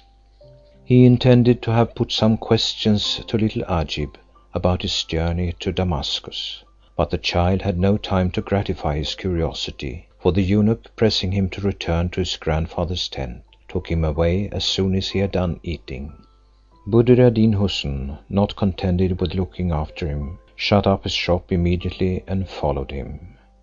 Buddir ad Deen Houssun ran after Ajib and the eunuch, and overtook them before they had reached the gate of the city. The eunuch, perceiving he followed them, was extremely surprised. "You impertinent fellow," said he, with an angry tone, "what do you want?" "My dear friend," replied Buddir ad Deen, "do not trouble yourself. I have a little business out of town, and I must needs go and look after it." This answer, however, did not at all satisfy the eunuch, whom, turning to Ajib, said, "This is all owing to you. I foresaw I should repent of my complaisance. You would needs go into the man's shop. It was not wisely done in me to give you leave." "Perhaps," replied Ajib, "he has real business out of town, and the road is free to everybody." While this passed, they kept walking together without looking behind them, till they came near the vizier's tent, upon which they turned about to see if Buddir ad Deen followed them. Ajib, perceiving he was within 2 paces of him, reddened and whitened alternately, according to the different emotions that affected him. He was afraid the Grand Vizier, his grandfather, should come to know he had been in the pastry shop, and had eaten there. In this dread he took up a large stone that lay at his foot, and throwing it at Buddir ad Deen, hit him in the forehead, and wounded him so that his face was covered with blood. The eunuch gave Buddir ad Deen to understand he had no reason to complain of a mischance that he had merited and brought upon himself. Buddir ad Deen turned towards the city, staunching the blood of the wound with his apron, which he had not put off. "I was a fool," said he within himself, "for leaving my house to take so much pains about this brat, for doubtless he would never have used me after this manner, if he had not thought I had some ill design against him." When he got home, he had his wound dressed, and softened the sense of his mischance by the reflection that there was an infinite number of people upon the earth who were yet more unfortunate than he. Buddir ad Deen kept on the pastry trade at Damascus, and his uncle Shumse ad Deen Mahmud went from thence 3 days after his arrival. He went by way of Emos, Hanach, and Khaleb, then crossed the Euphrates, and after passing through Mardin, Mosul, Sinjar, Diyarbekir, and several other towns, arrived at last at Bussorah. Immediately after his arrival he desired audience of the Sultan, who was no sooner informed of his quality than he admitted him to his presence, received him very favourably, and inquired the occasion of his journey to Bussorah. "Sire," replied the vizier, "I come to know what is become of the son of my brother, who has had the honour to serve your majesty." "Noor ad Deen Ali," said the Sultan, "has been long dead. As for his son, all I can tell you of him is, that he disappeared suddenly about 2 months after his father's death, and nobody has seen him since, notwithstanding all the inquiry I ordered to be made. But his mother, who is the daughter of one of my viziers, is still alive. Shumse ad Deen Mahmud desired leave of the Sultan to take her to Egypt, and having obtained permission, without waiting till the next day, inquired after her place of abode, and at that very hour went to her house, accompanied with his daughter and his grandson. The widow of Noor ad Deen Ali resided still in the same place where her husband had lived. It was a stately fabric, adorned with marble pillars, but Shumse ad Deen did not stop to view it. At his entry he kissed the gate, and the piece of marble upon which his brother's name was written in letters of gold. He asked to speak with his sister-in-law, and was told by her servants that she was in a small building covered by a dome, to which they directed in the middle of the very spacious court. This tender mother used to spend the greatest part of the day and night in that room, which she had built as a representation of the tomb of her son Buddir ad-Deen Houssun, whom she supposed to be dead after so long an absence. She was pouring tears over his memorial when Shumse ad-Deen, entering, found her buried in the deepest affliction. He made his compliment, and after beseeching her to suspend her tears and sighs, informed her he had the honour to be her brother-in-law, and acquainted her with the reason of his journey from Cairo to Bussorah. Shumse ad-Deen Mahmud, after acquainting his sister-in-law with all that had passed at Cairo on his daughter's wedding night, and informing her of the surprise occasioned by the discovery of the papers sewed up in Buddir ad-Deen's turban, presented to her Ajib and the beautiful lady. The widow of Noor ad-Deen, who had still continued sitting like a woman dejected, and weaned from the affairs of this world, no sooner understood by his discourse that her dear son, whom she lamented so bitterly, might still be alive, than she arose and repeatedly embraced the beautiful lady and her grandchild Ajib, and perceiving in the youth the features of Buddir ad-Deen, drops tears different from what she had been so long accustomed to shed. She could not forbear kissing the youth, who for his part received her embraces with all the demonstrations of joy he was capable of shewing. "Sister," said Shumse ad-Deen, "it is time to dry your tears, and suppress your sighs. You must think of going with us to Egypt. The Sultan of Bussorah gives me leave to carry you thither, and I doubt not you will consent.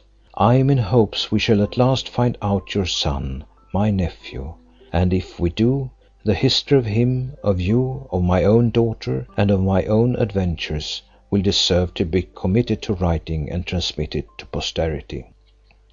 The widow of Noor ad-Deen heard this proposal with pleasure, and ordered preparations to be made for her departure.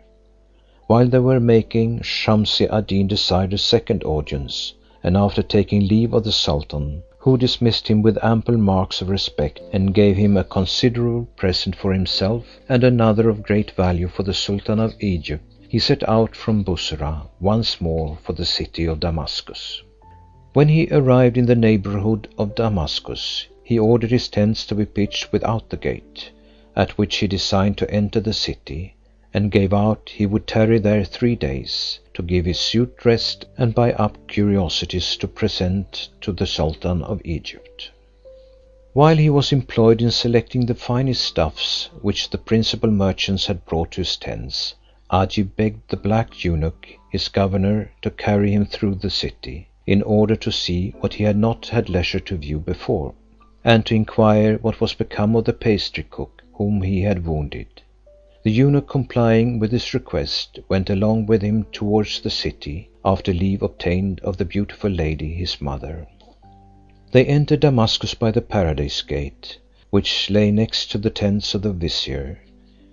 They walked through the great squares and the public places where the richest goods were sold, and took a view of the superb mosque at the hour of prayer, between noon and sunset. When they passed by the shop of Buddir ad-Deen Houssun, whom they still found employed in making cream tarts, "I salute you, sir," said Ajib. "Do you know me? Do you remember you ever saw me before?" Buddir ad-Deen, hearing these words, fixed his eyes upon him, and recognizing him, such was the surprising effect of paternal love, felt the same emotion as when he saw him first. He was confused, and instead of making any answer, continued a long time without uttering a word. At length, recovering himself, "My lord," said he, "be so kind as to come once more with your governor into my house, and taste a cream tart. I beg your lordship's pardon for the trouble I gave you in following you out of town. I was at that time not myself. I did not know what I did. You drew me after you. After the violence of the attraction was so soft that I could not withstand it." Ajib, astonished at what Buddir ad-Deen said, replied, "There is an excess in the kindness you express, and unless you engaged under oath not to follow me when I go from hence, I will not enter your house."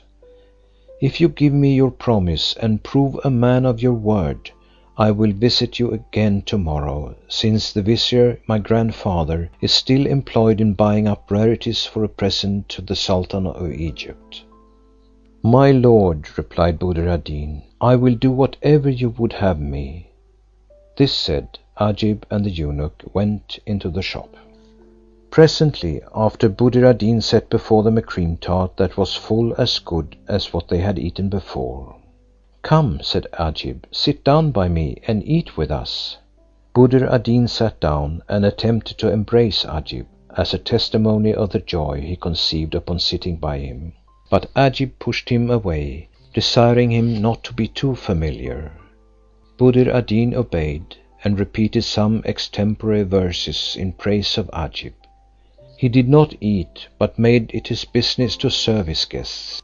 When they had done, he brought them water to wash, and a very white napkin to wipe their hands. Then he filled a large china cup with sherbet, and put snow into it, and offering it to Agib, "This," said he, "is sherbet of roses, and I am sure you never tasted better." Agib having drunk of it with pleasure, Buddir ad Deen took the cup from him and presented it to the eunuch, who drank it all off at once. In fine, Agib and his governor, having fared well, returned thanks to the pastry cook for their good entertainment, and moved homewards, it being then late. When they arrived at the tents of Shumse ad Deen Mahmud, Agib's grandmother received him with transports of joy. Her son ran always in her mind, and in embracing Agib, the remembrance of him drew tears from her eyes. "Ah, my child," said she, "my joy would be perfect if I had the pleasure of embracing your father as I now embrace you." She made Agib sit by her, and put several questions to him, relating to the walk he had been taking with the eunuch, and when he complained of being hungry, she gave him a piece of cream tart, which she had made for herself, and was indeed very good. She likewise gave some to the eunuch. Agib no sooner touched the piece of cream tart that had been set before him, than he pretended he did not like it, and left it uncut, and Shubani, which was the eunuch's name, did the same. The widow of Nur ad Deen Ali observed with regret that her grandson did not like the tart. "What," said she, "does my child thus despise the work of my hands? Be it known to you, no one in the world can make such besides myself and your father, whom I taught." "My good mother," replied Agib, "give me leave to tell you, if you do not know how to make better, there is a pastry cook in this town that outdoes you. We were at his shop, and ate of one much better than yours." On hearing this, the grandmother, frowning upon the eunuch's head, "How now, Shubani, was the care of my grandchild committed to you, to carry him to eat at pastry shops like a beggar?" "Madam," replied the eunuch, "it is true we did stop a little while and talked with the pastry cook, but we did not eat with him." "Pardon me," said Agib, "we went into his shop, and there ate a cream tart." Upon this the lady, more incensed against the eunuch than before, rose in a passion from the table, and running to the tent of Shumse ad Deen, informed him of the eunuch's crime, and that in such terms as tended more to inflame the vizier than to dispose him to excuse it. The vizier, who was naturally passionate, did not fail on this occasion to display his anger. He went forthwith to his sister-in-law's tent, and said to the eunuch, "Wretch, have you the impudence to abuse the trust I repose in you?" Shubani, though sufficiently convicted by Agib's testimony, denied the fact still. But the child persisting in what he had affirmed, "Grandfather," said he, "I can assure you we not only ate, but that so very heartily, that we have no occasion for supper. Besides, the pastry cook treated us also with a great bowl of sherbet." "Well," cried Shumse ad Deen, "after all this, will you continue to deny that you entered the pastry cook's house, and ate there?" Shubani had still the impudence to swear it was not true. "Then you are a liar," said the vizier. I believe my grandchild. But after all, if you can eat up this cream tart, I shall be persuaded you have truth on your side." Though Shubbaunee had crammed himself up to the throat before, he agreed to stand that test, and accordingly took a piece of tart, but his stomach rising against it, he was obliged to spit it out of his mouth. Yet he still pursued the lie, and pretended he had overeaten himself the day before, and had not recovered his appetite. The vizier, irritated with all the eunuch's frivolous presences, and convinced of his guilt, ordered him to be soundly bastinadoed. In undergoing this punishment, the poor wretch shrieked out aloud, and at last confessed the truth. "I own," cried he, "that we did eat a cream tart at the pastry cook's, and that it was much better than that upon the table." The widow of Noor ad Deen thought it was out of spite to her, and with a desire to mortify her, that Shubbaunee commended the pastry cook's tart, and accordingly said, "I cannot believe the cook's tarts are better than mine. I am resolved to satisfy myself upon that head. Where does he live? Go immediately and buy me one of his tarts." The eunuch repaired to Buddir ad Deen's shop, and said, "Let me have one of your cream tarts. One of our ladies wants to taste them." Buddir ad Deen chose one of the best, and gave it to the eunuch. Shubbaunee returned speedily to the tents, gave the tart to Noor ad Deen's widow, who, snatching it greedily, broke a piece off, but no sooner put it to her mouth than she cried out and swooned away. The vizier was extremely surprised at the accident. He threw water upon her face, and was very active in recovering her. As soon as she came to herself, "My God," cried she, "it must needs be my son, my dear Buddir ad Deen, who made this tart." When the vizier Shumse ad Deen heard his sister-in-law say that the maker of the tart brought by the eunuch must needs be her son, he was overjoyed, but reflecting that his joy might prove groundless, and the conjecture of Noor ad Deen's widow be false, "Madam," said he, "do you think there may not be a pastry cook in the world who knows how to make cream tarts as well as your son?" "I own," replied she, "there may be pastry cooks that can make as good tarts as he, but as I make them in a peculiar manner, and only my son was let into the secret, it must absolutely be he that made this. Come, my brother," added she in a transport, "let us call up mirth and joy. We have at last found what we have been so long looking for." "Madam," said the vizier answer, "I entreat you to moderate your impatience, for we shall quickly know the truth. All we have to do is to bring the pastry cook hither, and then you and my daughter will readily distinguish whether he be your son or not. But you must both be concealed so as to have a view of Buddir ad Deen while he cannot see you, for I would not have our interview and mutual discovery happen at Damascus. My design is to delay the discovery till we return to Cairo."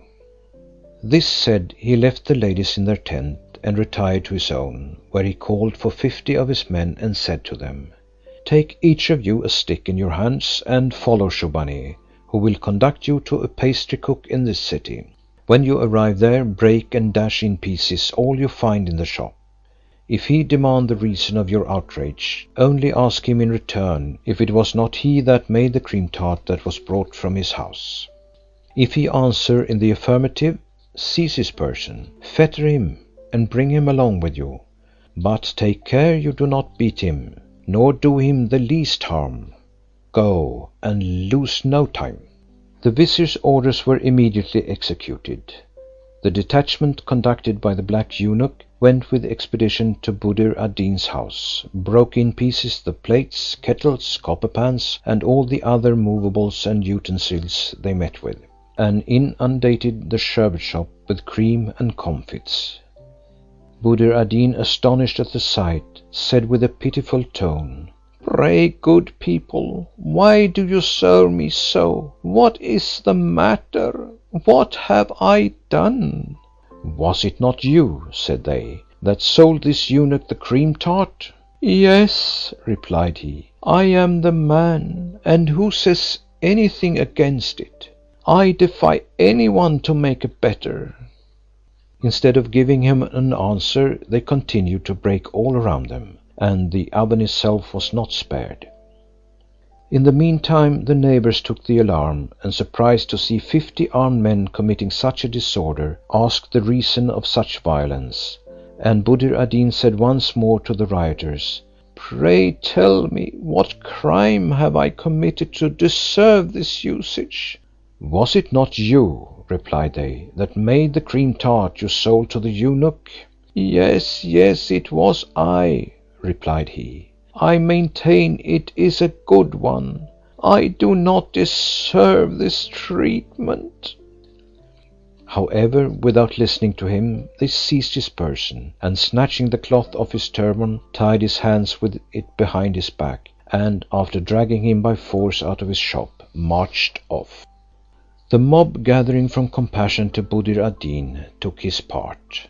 But officers from the governor of the city dispersed the people, and favoured the carrying off of Buddir ad Deen, for Shumse ad Deen Mahmud had in the meantime gone to the governor's house to acquaint him with the order he had given, and to demand the interposition of force to favour the execution. And the governor, who commanded all Syria in the name of the Sultan of Egypt, was unwilling to refuse anything to his master's vizier. It was in vain for Buddir ad Deen to ask those who carried him off what fault had been found with his cream tart. They gave him no answer. In short, they conducted him to the tents, and made him wait there till Shumse ad Deen returned from the governor of Damascus. Upon the vizier's return, the pretended culprit was brought before him. "My lord," said Buddir ad Deen with tears in his eyes, "pray do me the favour to let me know wherein I have displeased you." "Why, you wretch," exclaimed the vizier, "was it not you that made the cream tart you sent me?" "I own I am the man," replied Buddir ad Deen, "but pray what crime is that?" "I will punish you according to your deserts," said Shumse ad Deen. "It will cost you your life for sending me such a sorry tart." "Ah!" exclaimed Buddir ad Deen, "is it a capital crime to make a bad cream tart?" "Yes," said the vizier, "and you are to expect no other usage from me." While this interview lasted, the ladies, who were concealed behind curtains, saw Buddir ad Deen, and recognized him, notwithstanding he had been so long absent. They were so transported with joy that they swooned away, and when they recovered, would fain have run up and fallen upon his neck, but the promise they had made to the vizier of not discovering themselves restrained the tender emotions of love and of nature. Shumse ad Deen, having resolved to set out that night, ordered the tents to be struck, and the necessary preparations to be made for his journey. He ordered Buddir ad Deen to be secured in a sort of a cage, and laid on a camel. The vizier and his retinue began their march, and travelled the rest of that night and all the next day, without stopping. In the evening they halted, and Buddir ad Deen was taken out of his cage, in order to be served with the necessary refreshments, but still carefully kept at a distance from his mother and his wife, and during the whole expedition, which lasted 20 days, was served in the same manner. When they arrived at Cairo, they encamped in the neighbourhood of the city. Shumse ad Deen called for Buddir ad Deen, and gave orders in his presence to prepare a stake. "Alas," said Buddir ad Deen, "what do you mean to do with a stake?" "Why, to impale you," replied Shumse ad Deen, "and then to have you carried through all the quarters of the town, that the people may have the spectacle of a worthless pastry cook, who makes cream tarts without pepper." This said, Buddir ad Deen cried out so ludicrously that Shumse ad Deen could hardly keep his countenance. "Alas," said he, "must I suffer a death as cruel as it is ignominious, for not putting pepper in a cream tart?" "How," said Buddir ad Deen, "must I be rifled? Must I be imprisoned in a chest, and at last impaled? And all for not putting pepper in a cream tart? Are these the actions of Mussulmans, of persons who make a profession of probity, justice, and good works?"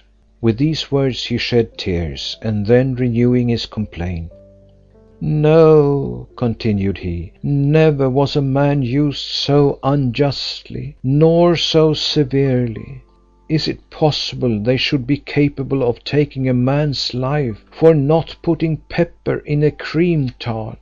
Cursed be all cream tarts, as well as the hour in which I was born. Would to God I had died that minute.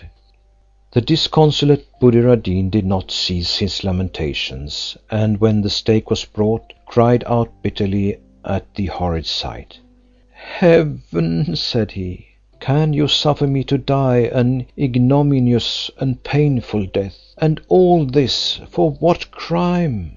Not for robbery or murder or renouncing my religion, but for not putting pepper in a cream tart.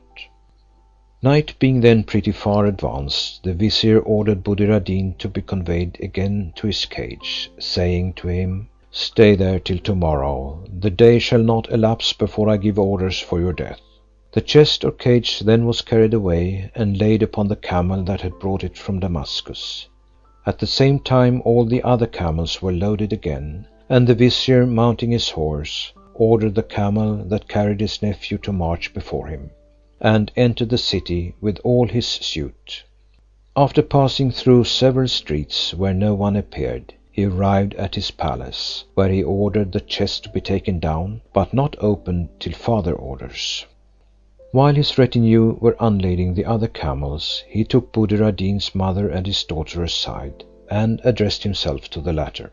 God be praised, said he, my child, for this happy occasion of meeting your cousin and your husband. You remember, of course, what order your chamber was in on your wedding night.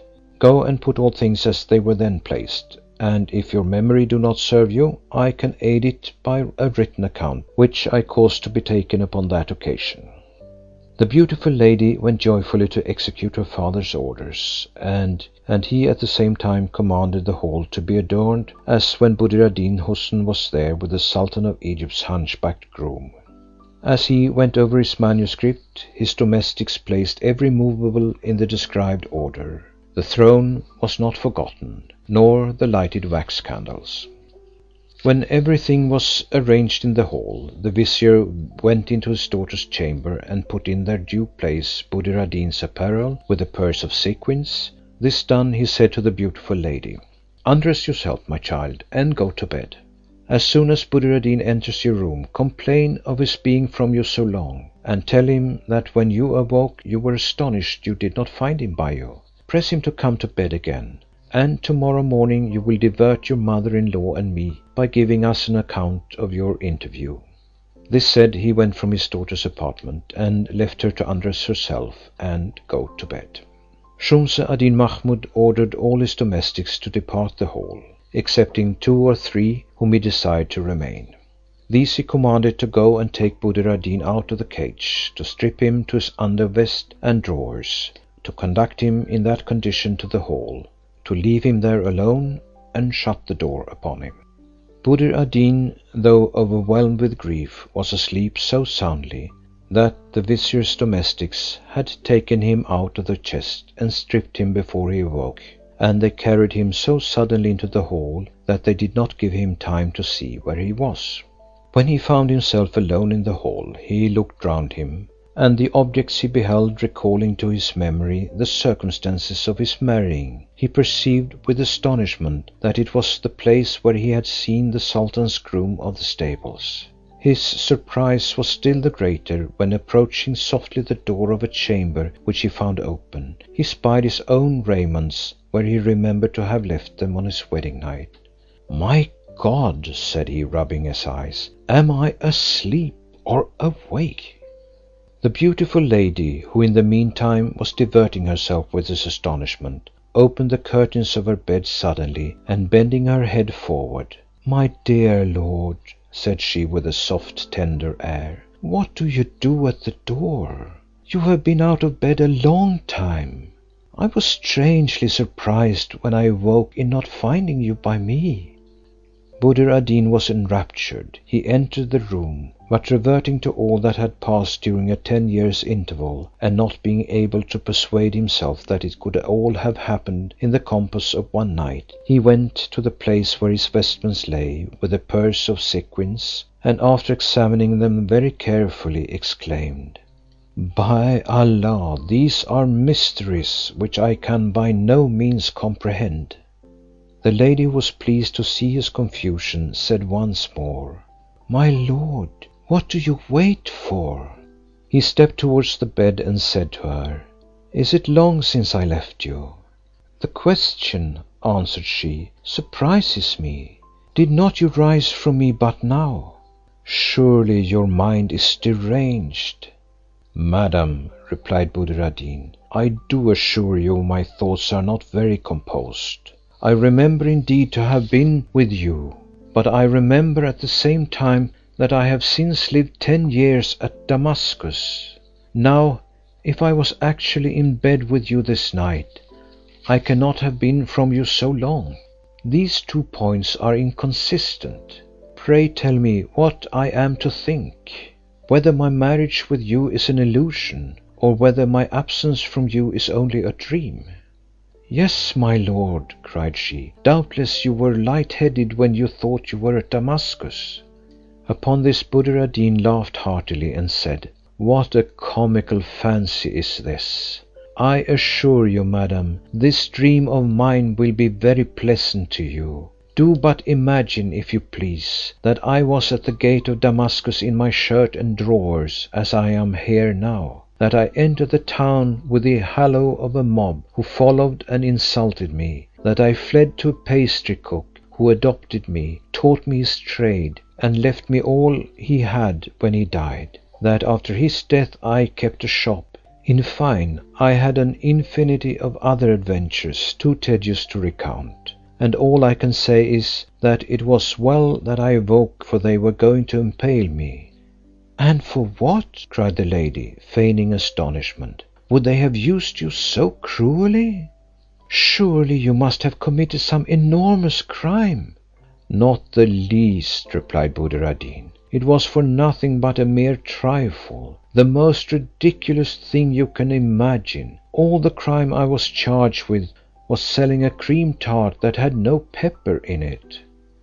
"As for that matter," said the beautiful lady, laughing heartily, "I must say they did you great injustice." "Ah," replied he, "that was not all. For this cursed cream tart was everything in my shop broken to pieces, myself bound and fettered, and flung into a chest, where I lay so close that methinks I am there still. But thanks be to God, all was a dream." Buddir ad Deen was not easy all night. He awoke from time to time, and put the question to himself whether he dreamt or was awake. He distrusted his felicity, and to be sure whether it was true or not, looked round the room. "I am not mistaken," said he. "This is the same chamber where I entered instead of the hunchbacked groom of the stables, and I am now in bed with the fair lady designed for him." Daylight, which then appeared, had not yet dispelled his uneasiness, when the vizier Shumse ad Deen, his uncle, knocked at the door, and at the same time went in to bid him good morrow. Buddir ad Deen was extremely surprised to see a man he knew so well, and who now appeared with a different air from that which he pronounced the terrible sentence of death against him. "Ah," cried Buddir ad Deen, "it was you who condemned me so unjustly to a kind of death, the thoughts of which make me shudder, and all for a cream tart without pepper." The vizier fell a laughing, and to put him out of suspense, told him how by the ministry of a genie, for hunchback's relation made him suspect the adventure, he had been at his palace, and had married his daughter instead of the sultan's groom of the stables. Then he acquainted him that he had discovered him to be his nephew by the memorandum of his father, and pursuant to that discovery, had gone from Cairo to Bussorah in quest of him. "My dear nephew," added he, embracing him with every expression of tenderness, "I ask your pardon for all I have made you undergo since I discovered you. I resolved to bring you to my palace before I told you your happiness, which ought now to be so much the dearer to you, as it has cost you so much perplexity and distress.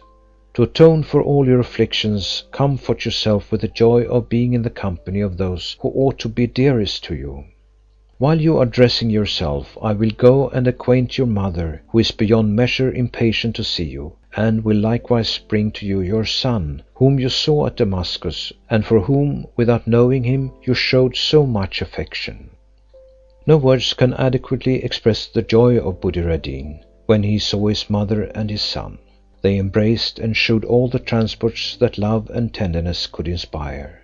The mother spoke to Buddir ad Deen in the most moving terms. She mentioned the grief she had felt for his long absence, and the tears she had shed. Little Ajib, instead of flying his father's embraces, as at Damascus, received them with all the marks of pleasure. And Buddir ad Deen Houssun, divided between two objects so worthy of his love, thought he could not give sufficient testimonies of his affection. While this passed, the vizier was gone to the palace to give the Sultan an account of the happy success of his travels, and the Sultan was so moved with the recital of the story that he ordered it to be taken down in writing and carefully preserved among the archives of the kingdom. After Shumse ad Deen's return to his palace, he sat down with his family, and all the household passed the day in festivity and mirth. The vizier Jaaffier, having thus concluded the story of Buddir ad Deen, told the Caliph that this was what he had to relate to his Majesty. The Caliph found the story so surprising that without further hesitation he granted his slave Rian's pardon, and to console the young man for the grief of having unhappily deprived himself of a woman whom he had loved so tenderly, married him to one of his slaves, bestowed liberal gifts upon him, and maintained him till he died. End of section 31 of the Arabian Nights Entertainments, Volume 1.